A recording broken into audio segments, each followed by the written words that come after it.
12 অনুচ্ছেদে শুধু মামলার বিষয়ে তথ্য দেওয়া, যে কারো বিরুদ্ধে ফৌজদারি মামলা থেকে থাকলে আগে সেটার তথ্য দেওয়া। এখানে জামিননামার অর্ডার শিটের কোনো সার্টিফাইড কপি দিতে হবে এরকম কোনো বিধান নাই। তাছাড়া আপনারা সবাই জানেন যে বিগত ফ্যাসিবাদী আমলের সময় আমাদের অধিকাংশ প্রার্থীদের ক্ষেত্রে যারা মনোনয়ন পেয়েছে এবং সাধারণ জনগণের বিরুদ্ধেও সাংবাদিকদের বিরুদ্ধেও আছে কয়েকশো করে গায়েবী মামলা আছে।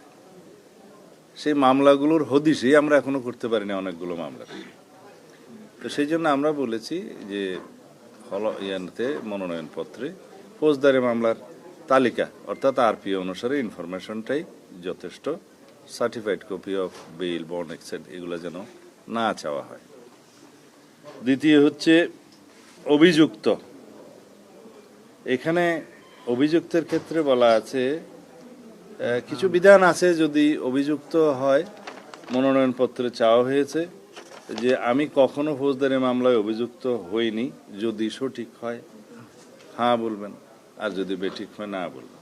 তো যেখানে আমরা তথ্য দিচ্ছি মামলার, সেই সমস্ত মামলায় অভিযুক্ত যদি শব্দটা প্রযোজ্য হয় তাহলে সেই অভিযুক্ত শব্দটা আইনের ভাষায় হচ্ছে framing of the charge by the court. এই শব্দটা আছে যে আদালত কর্তৃক অভিযোগ গঠনের ক্ষেত্রে অর্থে সেটা যেন গণ্য করা হয়।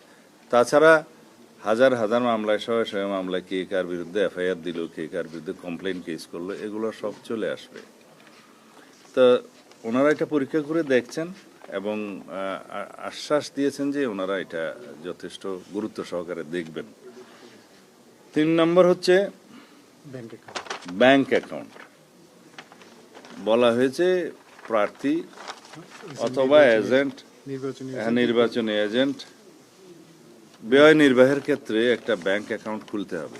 তো বলা হয়েছে, প্রথমে বলা হচ্ছে যে প্রত্যেক নির্বাচনী এজেন্ট বা যে ক্ষেত্রে নির্বাচনী এজেন্ট নেই সেই ক্ষেত্রে প্রতিদ্বন্দ্বী প্রার্থী।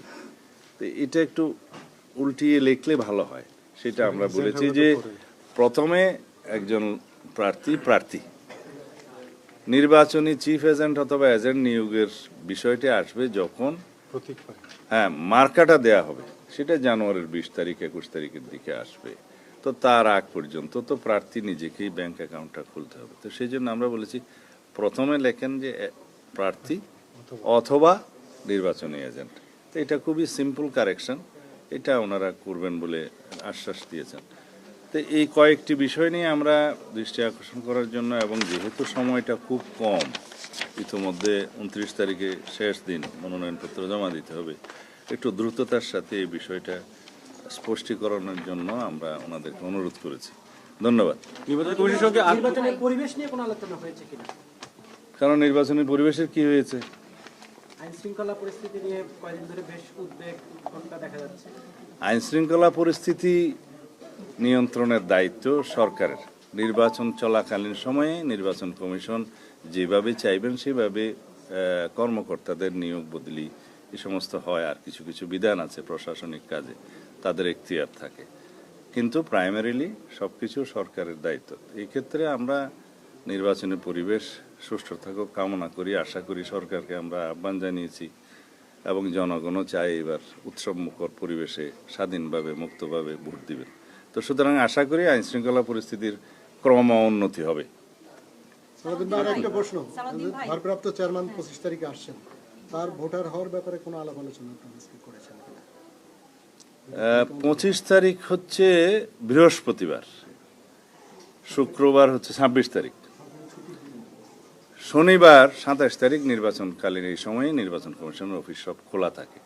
সেই দিনই এই ভোটার হওয়া, আইডি কার্ড বা ভোটার আইডি বা ন্যাশনাল আইডি হওয়া সংক্রান্ত যা কিছু আছে তিনি এই 27 তারিখে করবেন। ধন্যবাদ।